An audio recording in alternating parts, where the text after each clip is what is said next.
하나님과 현실의 하나님이 다르게 보여질 때라는 제목으로 오늘 하나님 말씀을 전하겠습니다. 여러분, 포항에 가면 한동대학교가 있어요. 한동대학교는 기독교 세계관을 기치에 걸고 세워진 학교죠. 이 한동대학교의 설립 때 초대 총장을 지내신 분이 김영길 장로님이라는 분이 계시죠. 김영길 장로님이 카이스트 교수로 그렇게 지내실 때였어요. 평생을 이제 학자로 지내셨던 분이죠. 미국의 나사에서 근무하시고 한국에 오셔가지고 카이스트에서 교수 생활을 하던, 그렇게 이제 평생 연구만 하시던 분인데 이 김영길 장로님에게 초대 총장을 이제 제안을 한 거예요. 초대 총장으로 제안을 받고 이 수락학기까지의, 그리고 그 이후에 간증을 인터뷰에서 제가 읽은 적이 있는데요. 제가 조금 읽어보겠습니다. 카이스트 교수로 재직하면서 연구에 몰두했다. 그러던 1994년 1월 지인으로부터 한 통의 전화를 받았다. 경북 포항에 기독교 정신으로 한동대를 설립하는데 총장으로 초빙하고 싶다는 내용이었다. 그의 제안을 정중히 사양했다. 그러나 기독교 정신의 대학을 설립한다는 말이 마음에 걸렸다. 아내와 나는 그 전화가 사람의 초청인지 아니면 하나님의 부르심인지 분별하기 위해 기도하기 시작했다. 하나님은 그때부터 여러 통로로 당신의 뜻을 알려주셨다. 여전히 하나님의 음성을 듣길 원하고 있던 때 하필이면 주일 설교 제목이 부르심과 순종이었다. 피조 세계가 신음하고 있기 때문에 하나님은 우리를 파송하길 원하십니다. 그리하여 하나님은 우리가 지금까지 살고 있는 안전한 곳, 편안한 곳을 떠나라고 명령하십니다. 떠나라는 명령에는 두 가지 이유가 있습니다. 지금까지 내가 의지해왔던 것들을 내려놓고 하나님만 철저하게 의지하는 법을 배우게 하기 위함입니다. 또 하나는 지금까지 내게 자랑이 됐던 나의 평판, 명예로부터 자유로워지는 법을 배우기 위함입니다. 목사님의 설교는 마치 우리 귀에만 들려주시는 하나님의 말씀의 확성기처럼 들렸다. 아내와 나는 번갈아가며 손수건으로 눈물을 닦았다. 목사님은 결론을 맺었다. 떠나는 자가 명심해야 할 것이 있습니다. 상황을 바라보지 말고 아브라함처럼 하나님 말씀만 따라가야 합니다. 부르심에 순종하고 떠나는 자의 앞에 평탄한 길만을 약속하지 않았기 때문입니다. 마침내 나는 한동대 총장직을 수락하기로 결단했다. 여러분, 김용길 장로님은 이렇게 하나님의 부르심에 대해서 여러 차례 기도하면서 하나님의 응답을 구했고, 정말 하나님께서 정말 직접 말씀해 주시는 것처럼 확신을 심어 주셨어요. 그래서 김용길 장로님은 하나님의 부르심에 대한 확신을 가지고 한동대 총장, 초대 총장직을 수락했죠.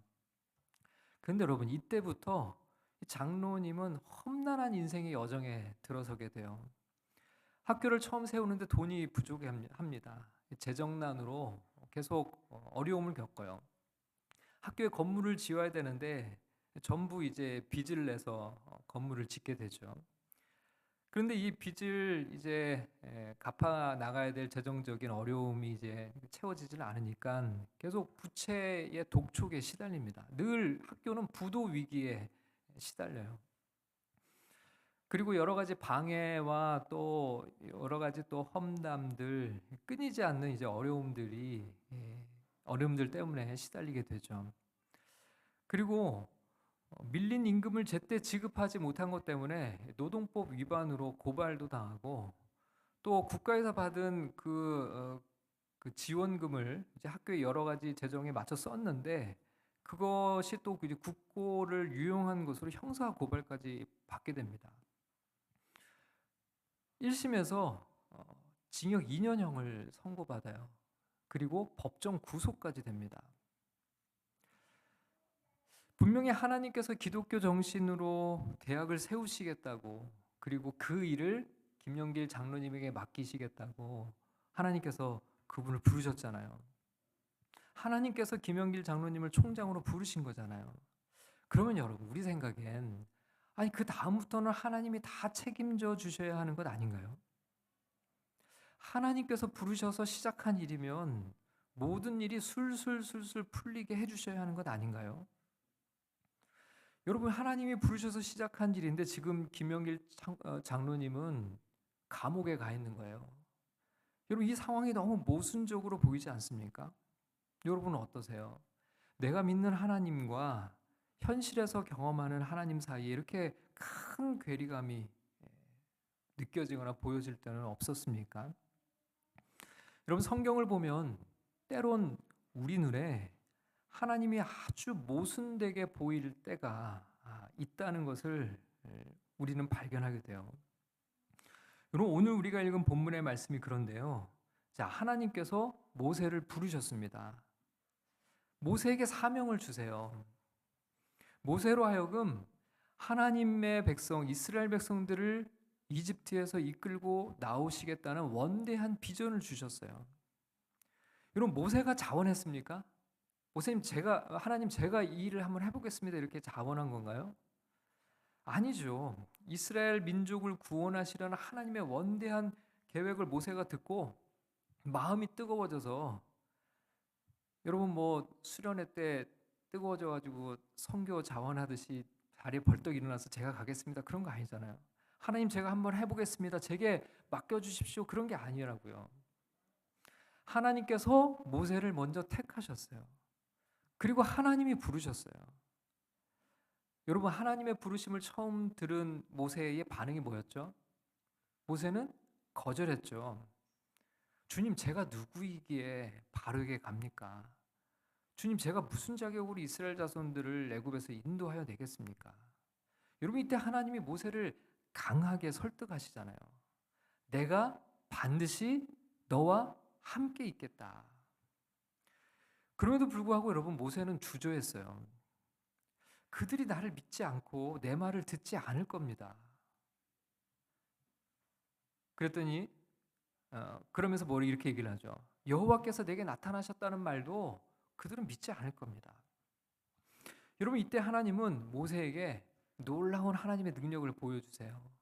지팡이가 변해서 뱀이 되고, 멀쩡한 손이 나병이 되고, 그리고 강물을 떠서 이제 하나님께서 그 피로 바뀌는 그런 기적을 보이시겠다. 하나님의 능력을 통해서 모세에게 약속을 주셔요. 내 이 놀라운 능력으로 너와 함께 할 거다. 하나님의 설득은 이어집니다. 그럼에도 불구하고 모세는 또 거절하죠. 하나님, 저는 말을 잘 못해요. 저는 말재간이 없습니다. 저는 바로 앞에 가서 말할 자신이 없어요. 또다시 거절하는 모세에게 하나님은 어떻게 해야 하세요? 강하게 명령하시죠. 이제 가라. 내가 내 입과 함께 있어서 할 말을 가르칠 거다.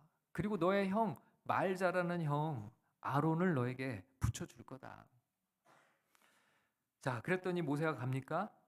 이번에 또 거절했어요. 주여, 보낼 만한 자를 보내소서. 보낼 만한 자를 보내소서. 여러분, 이렇게 계속 거절하는 모세를 향해서 하나님께서 이번에는 화를 내시기까지 하시죠. 여러분, 결국 모세는요, 하나님의 설득을 이기지 못하고 결국 가기로 결정을 했어요. 자, 그리고 하나님께서는 그렇게 가기로 결정한 모세에게 이제 가서 구체적으로 뭘 할지에 대해서도 말씀을 주세요. 그게 이제 오늘 본문 출애굽기 4장 21절의 말씀인데요. 자, 21절 말씀 우리 다 같이 한 목소리로 한번 읽어보겠습니다. 21절입니다. 시작. 여호와께서 모세에게 이르시되 내가 애굽으로 돌아가거든 내가 내 손에 준 이적을 바로 앞에서 다 행하라. 그러나 내가 그의 마음을 완악하게 한즉 그가 백성을 보내주지 아니하리니. 여러분, 하나님께서요 모세에게 네가 애굽으로 돌아가거든, 애굽으로 가면 내가 내 손에 준 이적을 바로 앞에서 다 행하게 할 거다. 자, 구체적으로 가면 뭘 해야 될지 이제 구체적인 지시사항까지 다 주셨어요. 그리고 또 바로 앞에 가면, 이집트에 가면 바로에게 무슨 말을 해야 될지를 이제 일러주세요. 자, 22절과 23절을 읽어보겠습니다. 시작. 너는 바로에게 이르기를 여호와의 말씀에 이스라엘은 내 아들 내 장자라.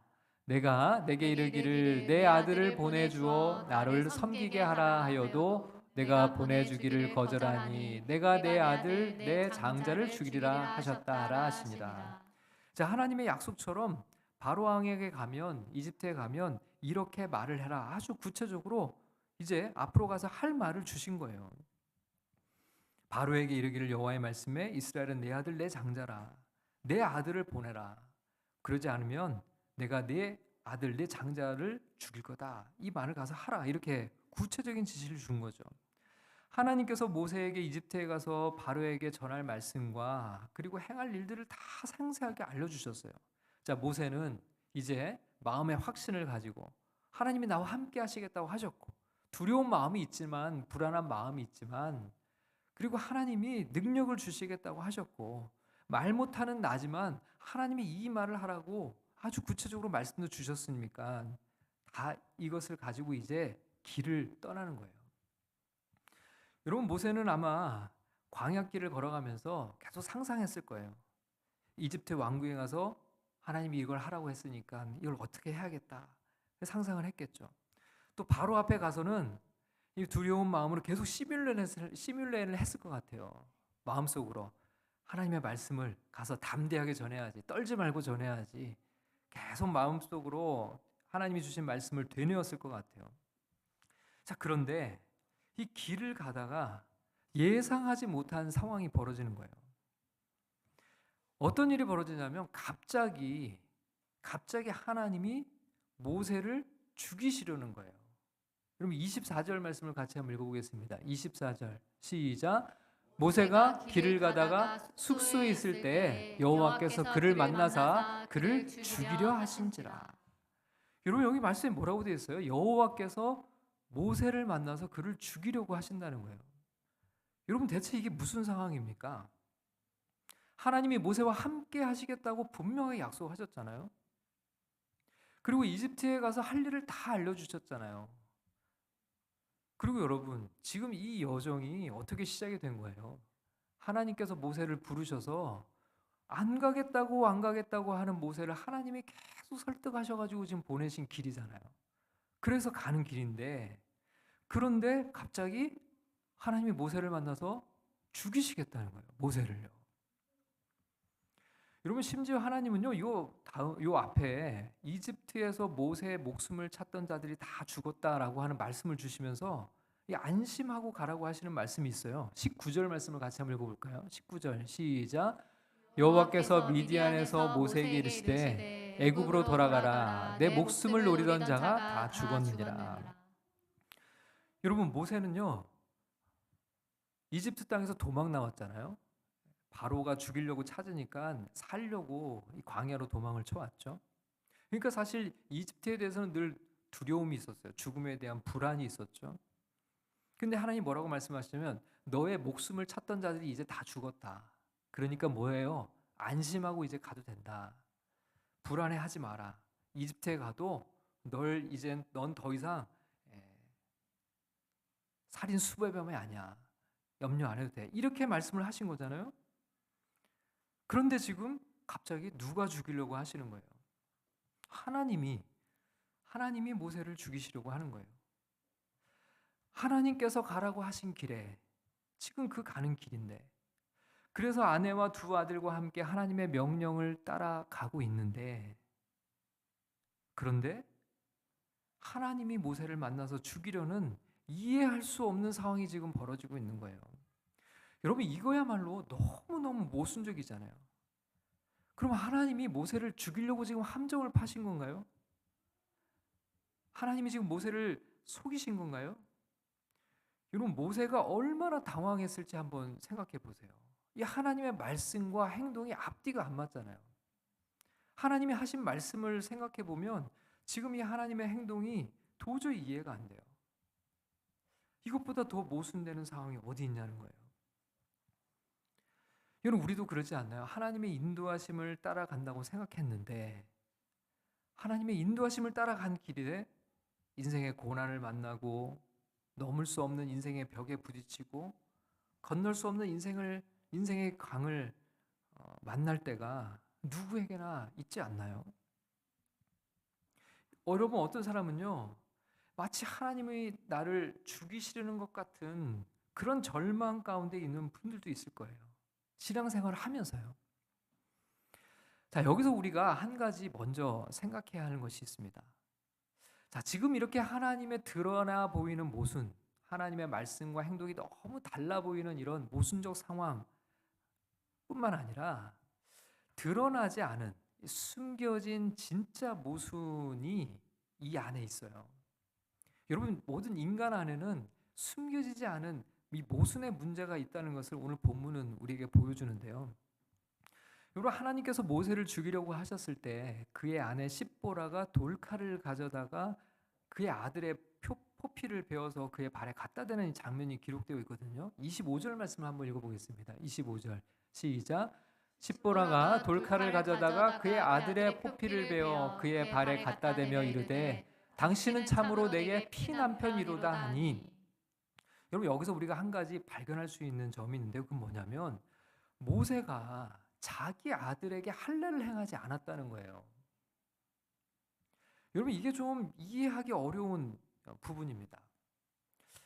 여러분, 성경을 보면 이 아브라함의 자손에게 하나님이 주신 언약의 명령이 있어요. 그게 뭐냐면 아브라함의 자손은 모두 할례를 받아야만 했습니다. 할례를 받지 않으면 아브라함의 자손으로 하나님이 인정하시지 않고 멸하시겠다고 하셨어요.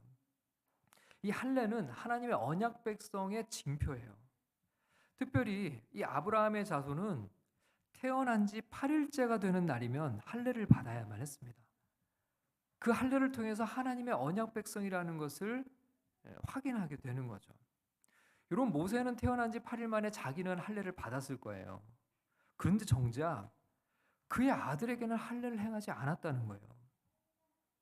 모세는 왜 자신의 아들에게 할례를 행하지 않았을까?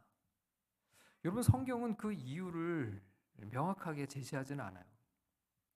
그러나 할례를 행하지 않았다는 것만으로 우리가 추측해 볼 수 있는 것이 있습니다. 그 뭐냐면 모세의 신앙이 이 아브라함의 자손들에게 이어주는 하나님의 언약에 관한 이 신앙이 분명하지 않았다는 거죠.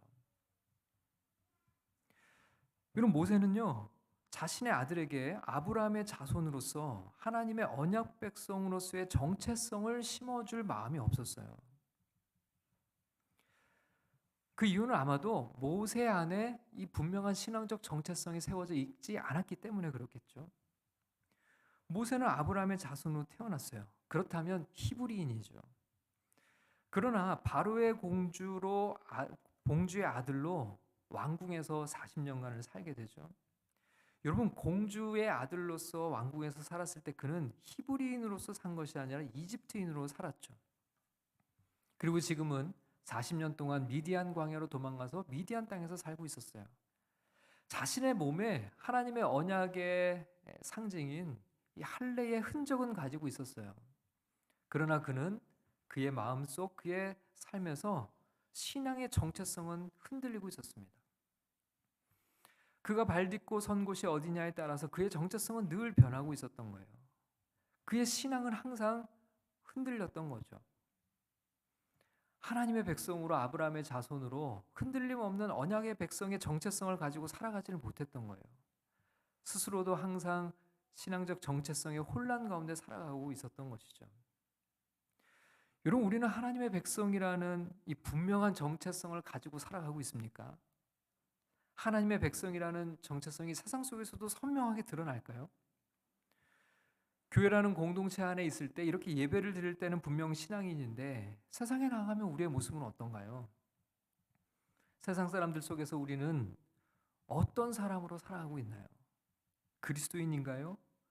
아니면 그저 세상 사람들과 전혀 구별되지 않는 그냥 세상 사람으로 살아가고 있지는 않은가요? 여러분, 구별되지 않는다면 이거야말로 우리 안에도 모순이 있는 거죠. 여러분, 모세는 그런 신앙적 모순을 자기 안에 정체성의 혼란 속에서 가지고 있었던 거예요. 여러분, 또 하나님께서 모세를 이스라엘의 구원자로 보내시는데요. 근데 정작 모세를 구원한 이들은 늘 따로 있었습니다.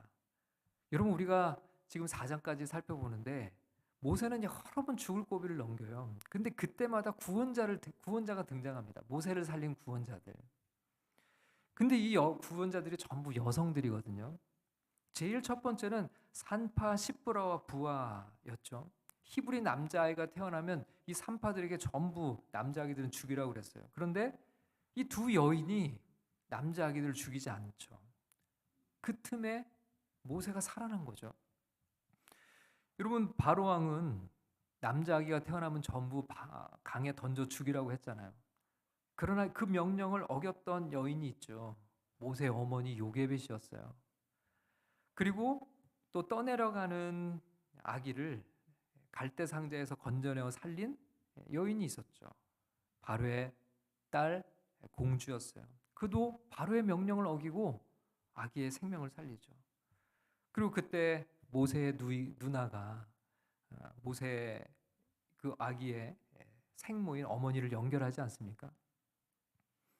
그리고 오늘 말씀 속에서는 지금 모세가 죽을 뻔한 이 상황 속에서 그의 아내 십보라가 그의 생명을 또 살리는 역할을 해요.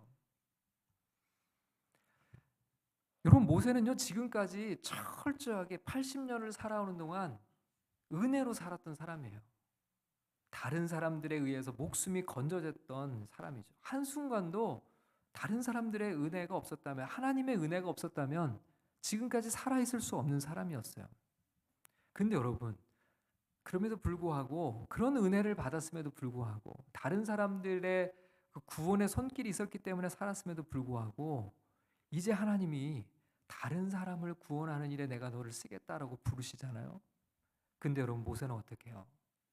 정작 다른 사람을 구원하는 일에 자신의 부르심은 전부 다 거절하는 거예요. 거부하는 거예요. 자신을 구원하기 위해 수많은 이들의 도움 가운데 지금까지 살았지만 정작 자기 자신은 다른 이들을 구원하기 위한 하나님의 부르심 앞에서는 거부하는 거예요. 산파들이 목숨을 걸었고, 어머니 요게벳과 누나가 목숨을 걸었고, 바로의 딸이 목숨을 걸고 자기를 살려줬음에도 불구하고 정작 자신은 자신의 동족을 구원하시고자 하는 하나님의 부르심은 거절하는 거죠. 여러분, 모세의 삶 속에는 모순이 가득해요. 그야말로 그의 인생 자체가 모순 덩어리라고 할 수가 있죠. 자, 우리 인생은 이렇게 모순이 가득한 그런 존재들인데요. 자, 여기서 그럼 왜 하나님께서 모세를 죽이려고 하셨을까? 여러분, 겉으로 보면요, 마치 하나님께서 모세를 죽이시려는 것처럼 보일지 몰라요. 그러나 실제로는 하나님께서 모세를 살리기 위해서, 특별히 모세의 아들을 살리기 위해서 행하신 일이라는 것을 발견할 수 있는데요. 자, 22절과 23절 말씀을 우리 다시 한번 읽어보겠습니다. 시작. 너는 바로에게 이르기를 여호와의 말씀에 이스라엘은 내 아들 내 장자라. 내가 내게 이르기를 내 아들을 보내주어 나를 섬기게 하라 하여도 내가 보내주기를 거절하니 내가 내 아들 내 장자를 죽이리라 하셨다라 하시니라. 하나님께서 앞으로 이집트에서 행하실 일을 미리 모세에게 보여주셨죠. 그러면서 하나님 이렇게 말씀하세요. 이스라엘은 내 아들 내 장자다. 내 아들을 보내주어 나를 섬기게 하라. 바로에게 그렇게 요구하실 거예요. 그런데 이집트의 바로가 이것을 거절할 것인데 그때 하나님께서 바로의 아들 바로의 장자를 죽일 것이라고 미리 모세에게 그 뜻을 보여주셨어요. 자, 그런데 여기에 문제가 있습니다. 여러분, 모세의 아들은 할례를 받지 않았어요. 할례를 받지 않았으면 하나님의 아브라함의 자손의 언약 백성 안에 들어올 수가 없는 거예요. 여러분, 모세의 아들은 할례를 받지 않았기 때문에 이스라엘 백성입니까? 이집트 백성입니까? 이스라엘의 장자인가요? 이집트의 장자인가요? 여러분, 그 재앙 속에 정작 모세의 아들은 이집트의 장자로 죽을 수밖에 없는 상황인 거예요. 여러분, 모세의 정체성이 흔들린 것 때문에 결국 모세의 아들이 큰 위기를 겪고 생명을 잃을 수밖에 없는 위기 상황이 벌어지게 된 거죠. 여러분, 하나님께서는 이 모세의 아들을 하나님의 아들, 하나님의 장자로 구원하시기 위해서 지금 이 일을 행하고 계신 거였던 겁니다. 여러분, 오늘 본문 26절을 같이 읽어보겠습니다. 26절 시작. 여호와께서 그를 놓아주시니라. 그때 십보라가 피남편이라 함은 할례 때문이었더라. 여러분, 여기 남편이라는 그 표현으로 쓰인 히브리어 단어가 이 핫탄이라는 말인데 이게 고대 사회에서는 넓은 뜻에서 친족 관계를 전부 포괄하는 그런 의미로도 쓰였어요.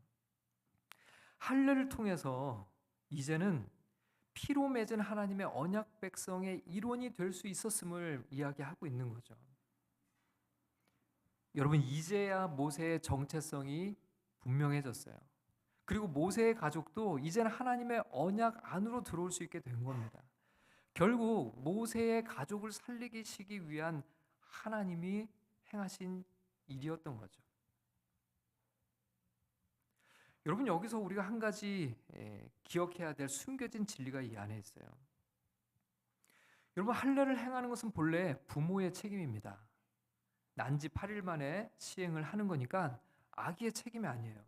근데 할례를 받지 않은 것은 모세의 아들의 죄가 아닌 거죠. 그것을 행하지 않은 것은 모세의 죄예요.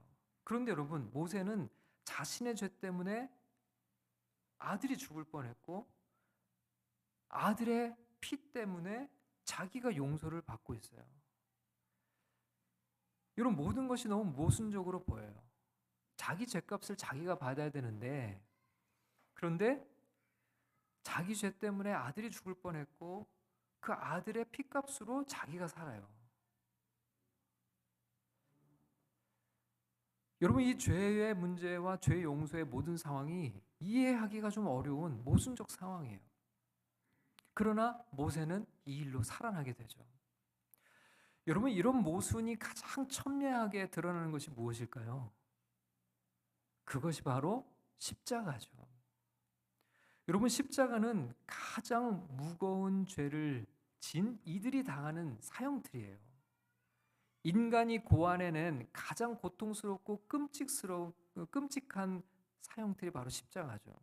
근데 여러분, 그 십자가에 죄 없으신 하나님의 아들이 달려 죽으신 거예요. 가장 끔찍한 사형틀에서 가장 순결하고 고귀하고 죄 없으신 존귀하신 그분이 달려 죽으셨다는 거예요.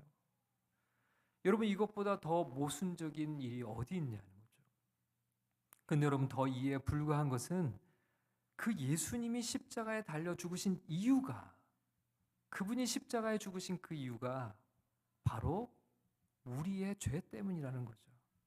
우리를 살리기 위해 죄로 영원한 지옥의 심판에 놓일 수밖에 없는 우리를 위해 우리가 받아야 할 끔찍한 그 지옥의 형벌을 대신하여 죄 없으신 하나님의 아들이 십자가에서 피를 흘리고 죽으셨다는 거예요. 그리고 우리가 살아났다는 겁니다. 여러분, 믿음의 눈으로 보지 않는다면 이것보다 더한 모순은 세상에 없을 거예요.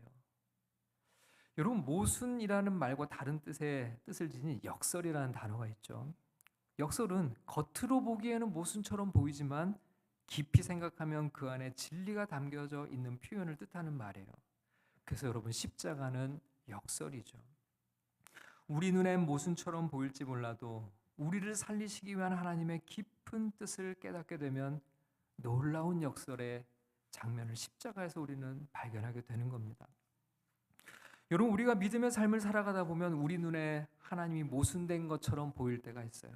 내 삶에서도 이해할 수 없고 해석할 수 없는 모순들이 가득함을 우리는 경험하게 되죠. 그러나 여러분, 우리는 하나님의 뜻을 다 알 수 없기 때문에 그래요. 지금의 모든 모순들이 여러분 역설로 해석되는 순간이 우리에게 올 거예요. 고린도전서 13장 12절 말씀을 우리 같이 한번 읽어보겠습니다. 시작. 우리가 지금은 거울로 보는 것 같이 희미하나 그때는 얼굴과 얼굴을 대하여 볼 것이요 지금은 내가 부분적으로 아나 그때는 주께서 나를 아신 것 같이 내가 온전히 아니라. 아멘. 온전히 하나님의 뜻을 알게 될 때, 하나님의 모든 숨겨진 뜻들이 다 드러나게 될 때 우리 눈에 도저히 해석되지 않고 이해되지 않던 모순적 상황들이 어느 순간 그 깊은 주님의 숨겨진 뜻들이 이해되는 역설의 순간으로 변화되게 되는 거죠. 여러분, 앞에서 소개해드린 한동대 김영길 총장님이 징역 2년형을 받고 법정 구속을 받게 되죠. 그때 교계의 많은 사람들에게 이 소식이 전해졌어요. 한동대에서 잘 몰랐던 이들, 그리고 한동대에 대해서 관심이 없었던 많은 그리스도인들이 관심을 갖기 시작해요. 그리고 장로님과 한동대를 위해서 기도하기 시작합니다. 그리고 전 세계 한국 교회 그리스도인들이 기도해주고 그리고 또 중보하며 탄원서를 쓰고 후원금을 모아주기 시작해요. 여러분, 얼마 후에 2심 재판이 열리게 되는데 놀랍게도 1심에서 법정 구속이 됐던 총장님은 2심 재판에서 무죄 선고를 받고 풀려나게 됩니다. 56일 만에요. 근데 여러분, 56일 동안 감옥에 있는 동안 전 세계에서 후원금이 답치됐는데 56일 동안 무려 46억 원이 모아지게 됐어요. 그래서 나중에 이분의 인터뷰에 보면 어느 교수가 그렇게 얘기를 했대요. 총장님, 계산해 보니 이 총장님과 이제 부총장이 같이 감옥에 있었는데요. 두 분의 하루 몸값이 약 8천만 원이었더라고요. 두 분은 그 안에서 고생하셨지만 학교를 생각하면 좀 더 그 안에 계셨으면 좋을 뻔했습니다. 이렇게 얘기를 했다고 얘기를 해요. 여러분, 하나님은요 변함없는 사랑으로 우리와 함께하고 계심을 우리는 믿어야 됩니다. 지금 우리 눈에는 마치 모순적으로 보이고 이해되지 않고 해석되지 않는 일들이 가득할지 몰라요. 그러나 여러분, 우리는 모든 것을 합력하여 선을 이루시는 하나님을 신뢰하는 믿음이 우리에게 있어야 할 줄 믿습니다.